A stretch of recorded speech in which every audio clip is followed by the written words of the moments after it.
In the early days of the Switch, it was actually surprising how scarce Metroidvanias were on the system.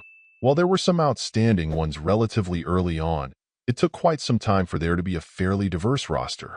In the years since, though, there have been plenty of them on the system, ranging both in terms of their style and general quality, but nowadays the Switch boasts pretty fair depth in the genre, coming in with a sci-fi feel, and perhaps not so subtly ripping off elements of Metroid in a few areas.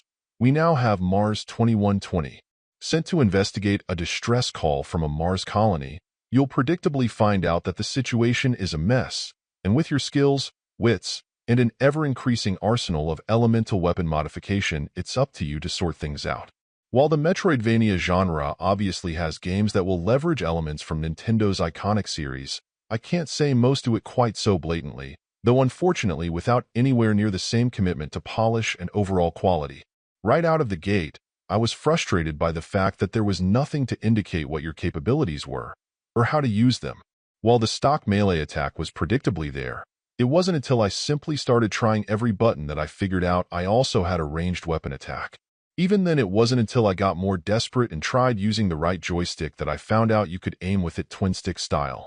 This lack of refinement, failing to address something so commonly done in games now that you take it for granted, got things off to a poor start, and unfortunately that isn't where the issues stopped. In general, combat doesn't tend to be very satisfying since you can pretty well just spam your melee attacks when you get up close and be quite effective the majority of the time.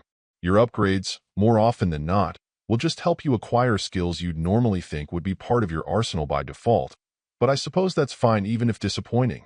There are some highlights with some of the boss battles, but I also found you could cheese some of them pretty easily, so those are on the inconsistent side overall. In general, this just feels like a rushed effort. There are elements in place that could work better if given more polish and refinement, but as is their lackluster and quite often sloppily implemented.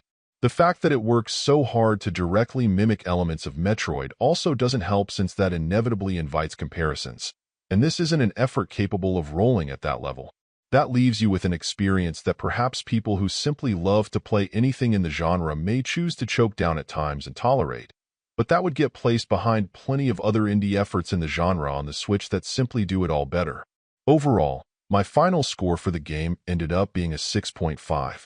And if you're interested in picking it up, it's currently available on the Switch eShop for $19.99. Thank you for taking the time to listen to this review. And if you'd like more information or ideas of indie games worth checking out on Switch, be sure to click on the link provided in the description. Until next time.